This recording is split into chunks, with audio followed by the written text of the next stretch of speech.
ಎಷ್ಟು ಬಾರಿ ಈ ನಮಗೆ ನಮ್ಮ ಆಸ್ಪತ್ರೆಗಳಲ್ಲಿ ವೈದ್ಯರ ಸಮಸ್ಯೆ ಇತ್ತು. ಎಲ್ಲ ಶಾಸಕರು ಪತ್ರ ಕೊಟ್ಟರೆ ವರ್ಗಾವಣೆ ಮಾಡಿದ್ಯಾ? ವೈದ್ಯರು ವರ್ಗಾವಣೆ ಮಾಡಿದ್ಯಾ? ಶಾಸಕರು ಹೊಸದಾಗಿ ಹಾಸ್ಪಿಟಲ್ ಅದು ನನಗೆ ಗಲಾಟೆ ಮಾಡಿ ಒತ್ತಾಯ ಮಾಡಿ ಮೇಲೆ ಹೊನ್ನಾಳಿ 250 ಬೆಡ್ಡಿನ ಹಾಸ್ಪಿಟ್ಲಿಗೆ ಕೊಟ್ಟರೆ ಮಂಜೂರು ಮಾಡಿ ಗಲಾಟೆ ಮಾಡಿದಕ್ಕೆ ಬಾಯಿ ಸತ್ ಶಾಸಕರಿಗೆ ಏನು ಮಾಡ್ಕೊಳ್ಳಿಲ್ಲ. ನೀನು ಶಾಸಕರ ಫೋನ್ ಕರೆ ಸ್ವೀಕಾರ ಮಾಡ್ತಿರಲಿಲ್ಲ, ಅಭಿವೃದ್ಧಿ ಸಹಕಾರ ಕೊಡ್ತಿರಲಿಲ್ಲ. ನಿನ್ನ ವಿಲಾಸಿ ಜೀವನಕ್ಕೆ 2 ಖಾತೆ ಬಳಸ್ಕೊಂಡೆ. ನಾನು ಕೇಳಕ್ಕೆ ಇಚ್ಛೆ ಪಡ್ತೀನಿ, ನಿನಗೆ ಯಾವ ನೈತಿಕತೆ ರಾಜ್ಯದ ಅಧ್ಯಕ್ಷ ಬಗ್ಗೆ ಮಾತಾಡೋಕ್ಕೆ ಇದಕ್ಕೆ ಬ್ಯಾಕಪ್ ನಿನ್ನ ಜೊತೆಗೆ ಯಾರು ಹಚ್ಕೊಡ್ತಾರೆ ನನಗೆ ಗೊತ್ತಿದೆ. ನಾನು ಹೇಳ್ತಾ ಇದ್ದೀನಿ, ಯಾವುದೇ ಕಾರಣಕ್ಕೂ ಯಡಿಯೂರಪ್ಪನವರು ವಿಜೇಂದ್ರ ನನಗೆ ಮಾತಾಡಬಾರ್ದು ಸೂಚನೆ ಕೊಡ್ತಾರೆ. ಆದ್ರೆ ಅನಿವಾರ್ಯವಾಗಿ ನಾನು ಮಾತಾಡ್ತಾ ಇದ್ದೀನಿ, ಇದು ಸತ್ಯ. ಯಾವತ್ತು ಯಡಿಯೂರಪ್ಪನವರು ವಿಜೇಂದ್ರ ಕೀಳ್ಮಟ್ಟ ರಾಜಕಾರಣ ಮಾಡಲ್ಲ, ನನಗೆ ಯಾವತ್ತು ಇಂಥವ್ರ ಬಗ್ಗೆ ಹೇಳಿಕೆ ಕೊಡಂತ ಹೇಳಲ್ಲ. ಅದರ ನೋವಾಗಿ ನಾನು ಶಾಸಕರಾಗಿದ್ದ ಮನುಷ್ಯನ ವ್ಯಕ್ತಿ ಜೊತೆಗೆ ಯಾವುದೇ ಶಾಸಕರು ಫೋನ್ ಕರೆ ಸ್ವೀಕಾರ ಮಾಡ್ತಿರಲಿಲ್ಲ. ವೈದ್ಯರು ಬೇಕಂದ್ರೆ ವೈದ್ಯರು ಹಾಕೊಡ್ತಿರಲಿಲ್ಲ, ಅಥವಾ ಸ್ಟಾಫ್ಗಳು ಬೇಕಂದ್ರೆ ಲೆಟ್ರ್ ಕೊಟ್ರೆ ಆ ಲೆಟ್ರ್ಗಳಿಗೆ ಕವಡೆ ಕಾಸಿನ ಕಿಮ್ಮತ್ತಿದ್ದಿಲ್ಲ. ನಾನು ಜಗಳ ಮಾಡಿ ಗಲಾಟೆ ಮಾಡಿ ಹೊನ್ನಾಳಿಗೆ 250 ಬೆಡ್ ಹಾಸ್ಪಿಟ್ಲ್ ಮಂಜೂರು ಮಾಡಿಸ್ಕೊಂಡೆ. ಇನ್ನೊಂದು ದಾವಣಗೆರೆಗೆ ಜಯದೇವ ಆಸ್ಪತ್ರೆ ಬ್ರಾಂಚ್ ಯಡಿಯೂರಪ್ಪನವರು ಸಚಿವ ಸಂಪುಟದಲ್ಲಿ ಅನುಮೋದನೆ ಮಾಡಿ ಹಣವನ್ನು ಬಜೆಟ್ ಅಲ್ಲಿ ಹಣವನ್ನು ಮೀಸಲಾಗಿಟ್ಟಿದ್ರು. ಈ ಮನುಷ್ಯ ಸ್ವಾರ್ಥಕ್ಕೋಸ್ಕರ ಏನು ಜಯದೇವ ಹಾಸ್ಪಿಟಲ್ ಬ್ರಾಂಚ್ ಆಗಿತ್ತಲ್ಲ, ಹಾರ್ಟ್ ಇಲ್ಲಿ ಈ ಭಾಗದಲ್ಲ ಬಡವರಿಗೆ ಹೃದಯ ಒಂದು ತಜ್ಞ ಆಸ್ಪತ್ರೆ ಬೇಕಂತೇಳಿ ಯಡಿಯೂರಪ್ಪನವ್ರು ಕೊಟ್ಟರೆ ಆಸ್ಪತ್ರೆ ನೀನು ಕ್ಯಾನ್ಸಲ್ ಮಾಡಿದಲ್ಲ. ನಿನಗೆ ರಾಜ್ಯದ ಜನರ ಬಗ್ಗೆ ಇಚ್ಛಾಶಕ್ತಿ ಇದೆಯಾ? ಯಾವುದೇ ಜಿಲ್ಲೆ ಇದೆ, ನಿನಗೆ ಏನು ಬೇಕಾದ್ರೂ ಮಾಡ್ಕೊಂಡೆ ನಿನ್ನ ಕ್ಷೇತ್ರಕ್ಕೆ, ನಿನ್ನ ಜಿಲ್ಲೆಗೆ. ಆದರೆ ಜನ ನೀನು ಸೋಲ್ಸಿರಲ್ಲಪ್ಪ. ಯಾಕೆ ಸೋಲ್ಸಿದ್ರು?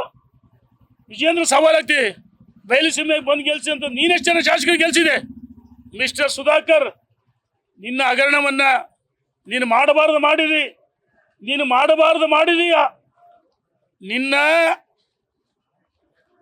ಬಂಡವಾಳವನ್ನ ಮಾಡಬಾರದು ಮಾಡಿ, ನಾನು ಈಗ ಹೇಳ್ತೀನಿ, ಮಾಡಬಾರದು ಮಾಡಿದೆಲ್ಲಪ್ಪ ಸುಧಾಕರ.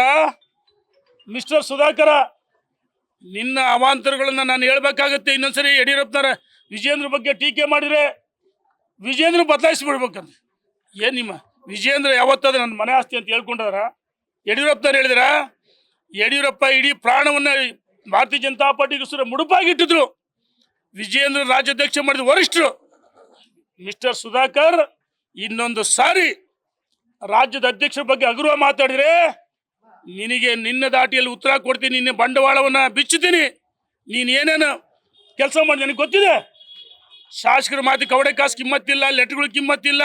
ನೀನೊಬ್ಬ ಕಮರ್ಷಿಯಲ್ ರಾಜಕಾರಣಿ, ಬಹಳ ದೊಡ್ಡ ಮನುಷ್ಯ. ಬಿಜೆಪಿ ತತ್ವ ಸಿದ್ಧಾಂತ ಗೊತ್ತೈತಿ ನಿನಗೆ. ನಿನ್ನ ಐರಲ್ಯಕ್ಕೆ ನೀನು ಸರ್ಕಾರಕ್ಕೂ ಸರ್ಕಾರನು ಮುಳುಗಿಸಿದೆ. ನಮ್ಮ ಸರ್ಕಾರ ಹೋಗಕ್ಕೆ ನಿಮ್ಮಂತರ ಕಾರಣ, ಬಿಜೆಪಿ ಸೋಲಿಗೆ ನಿಮ್ಮಂತರ ಕಾರಣ. 2024ರಲ್ಲಿ ನಾವೆಲ್ಲ ಗೆಲ್ಬೇಕಾಯ್ತು, ಸೋಲಿಗೆ ನಿಮ್ಮಂತರ ಕಾರಣ. ನೀವೇ ನೇರ ಹೊಣೆ. ಇನ್ನೊಂದು ಸಾರಿ ವಿಜೇಂದ್ರ ಬಗ್ಗೆ ಮಾತಾಡಿದ್ರೆ ಸಹಿಸಲ್ಲ ಅಂತ ಎಚ್ಚರಿಕೆಯನ್ನು ಕೊಡ್ತಾ ಇದ್ದೀನಿ. ಇನ್ನೊಬ್ಬ ಹೇಳ್ತಾರೆ ಹರಿಹರದ, ನಿನ್ನೆ ಹೇಳಿದಾನೆ ಮತ್ತೂ ಮಾತಾಡ್ತಾನೆ. ನಾಚಿಕೆ ಆಗ್ಬೇಕು, ಮಾಜಿ ಶಾಸಕರು ಸೋಲ್ಸಿರು. ಮಿಸ್ಟರ್, ನೀನು ಹರಿಹರದಾಗ ಎಷ್ಟು ಲೀಡ್ ಕೊಟ್ಟೆ? ಭೂ ಸಮಿತಿ ಮಾಡಿದ್ಯಾ? ಸದಸ್ಯತ್ವ ಮಾಡಿದ್ಯಾ? ನಿನ್ನ ಯೋಗ್ಯತೆಗೆ ಹರಿಹರ ಮಂಡಲ ಎಲಿಜಿಬಲ್ ಇಲ್ಲ ಅಧ್ಯಕ್ಷರು ಮಾಡೋಕ್ಕೆ. ನನ್ನ ಹೊನ್ನಾಳಿ ಬಗ್ಗೆ ಮಾತಾಡಕ್ಕೆ ನೀನು ಯಾರು? ಮಾತಿದ್ರಿ ಮಾಜಿ ಶಾಸಕರು ಸೋಲ್ಸಿರಿ. ನೀನೇ ತಾನೇ ಸೇಲಾದನು. ಮೊನ್ನೆ ಹೇಳಿದ್ರೆ SS ಮಲ್ಲಿಕಾರ್ಜುನ್, ನನ್ನ ಮನೆ ಬಾಗಿಲು 24 ಕಡೆ ಬಿದ್ದಿರ್ತಿದ್ದೆ. ನೀನು ಹೋಲ್ಸೇಲ್ ರಾಜಕಾರಣಿ. ನೀನು ನಾಚಿಕೆ ಆಗ್ಬೇಕು. ನಿನಗೆ ತಾಕತ್ತಿದ್ರಿ ನನ್ನ ಎದುರಿ ಬಂದು ಮಾತಾಡು. ದಾವಣಗೆರೆ ಪತ್ರಿಕಾಗೋಷ್ಠಿ ಮಾಡೋಕ್ಕೆ ಯೋಗ್ಯತೆ ಇಲ್ಲ, ಪ್ರಶ್ನೆಗೆ ಉತ್ತರ ಕೊಡೋಕ್ಕಾಗಲ್ಲ. ಬೆಂಗಳೂರಲ್ಲಿ ಮಾತೆತ್ತಿದ್ರೆ ಮಾಜಿ ಶಾಸಕರು ಅಂತ ಹೇಳ್ತೀಯಲ್ಲ. ನೀನು ಎಷ್ಟು ಡೀಲ್ ಆಗಿದ್ದೆ ದೊಡ್ಡ ಮನುಷ್ಯ ಹರೀಶ.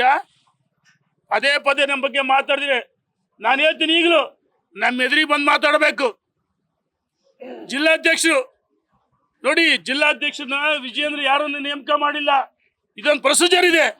ರಾಷ್ಟ್ರೀಯ ನಾಯಕರು, ರಾಷ್ಟ್ರದಲ್ಲಿ ರಾಷ್ಟ್ರೀಯ ಅಧ್ಯಕ್ಷರು ಮೋದಿಯವರು, ಅಮಿತ್ ಶಾ ಇದ್ರು. ರಾಷ್ಟ್ರಕ್ಕೊಬ್ಬ ರಾಷ್ಟ್ರದ ಚುನಾವಣೆ ಅಧಿಕಾರಿ ಅದಾರೆ. ಪ್ರತಿ ರಾಜ್ಯಕ್ಕೊಬ್ಬರು ನೇಮಕ ಮಾಡಿದರೆ ನಮ್ಮ ರಾಜ್ಯದಲ್ಲಿ ಇದು ಭಾರತೀಯ ಜನತಾ ಪಾರ್ಟಿಯ ಆಂತರಿಕ ಸಂವಿಧಾನದ ಚುನಾವಣೆ. ಈ ರಾಜ್ಯಕ್ಕೆ ಗಣೇಶ್ ಕಾರ್ಮಿಕ ಸಂಘ ಪರಿವಾರದವರು ನಿವೃತ್ತ ಯೋಧರು ಅವರ ನೇತೃತ್ವದಲ್ಲಿ ಜಿಲ್ಲಾ ಭೂ ಸಮಿತಿ ಇರ್ಬೋದು, ಮಂಡಲ ಸಮಿತಿ ಇರ್ಬೋದು, ಜಿಲ್ಲಾ ಸಮಿತಿ ಇರ್ಬೋದು, ಅವರ ಮಾರ್ಗದರ್ಶನ ಅಂದ್ರೆ ಮಾರ್ಗದರ್ಶನ ರಾಜ್ಯಾಧ್ಯಕ್ಷ ವಿಜಯೇಂದ್ರ ಅವರು ಇವತ್ತು ಹೇಳಿದ್ರೆ ಅವ್ರದ್ದು ಏನೂ ಪಾತ್ರ ಇಲ್ಲ. ಅವ್ರು ಯಾರನ್ನು ಶಿಫಾರಸು ಮಾಡಿಲ್ಲ ಯಾವುದೇ ಜಿಲ್ಲೆಗೆ. ಆಂತರಿಕ ಚುನಾವಣೆ ಅಂದ್ರೆ ಅಲ್ಲಿ ಮಂಡಲಗಳ ಭೂ ಸಮಿತಿ ಆಗಿತ್ತು.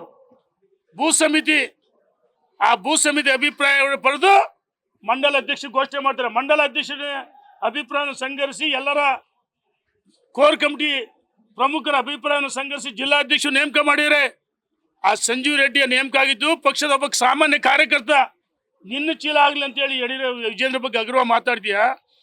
3 ಜಿಲ್ಲೆಗೆ ಒಬ್ಬರು ರಾಜ್ಯಕ್ಕೆ ಗಣೇಶ್ ಕಾರ್ಯಕ್ಕೆ ಉಸ್ತುವಾರಿ ಇರ್ತಾರೆ, ಚುನಾವಣೆಗೆ ಇನ್ಚಾರ್ಜ್. 3 ಜಿಲ್ಲೆಗೆ ಒಬ್ಬರು ವೀಕ್ಷಕರಿರ್ತಾರೆ, ಅವರ ಅಡಿಯಲ್ಲಿ ಜಿಲ್ಲೆಗೊಬ್ಬರು ವೀಕ್ಷಕರಿರ್ತಾರೆ.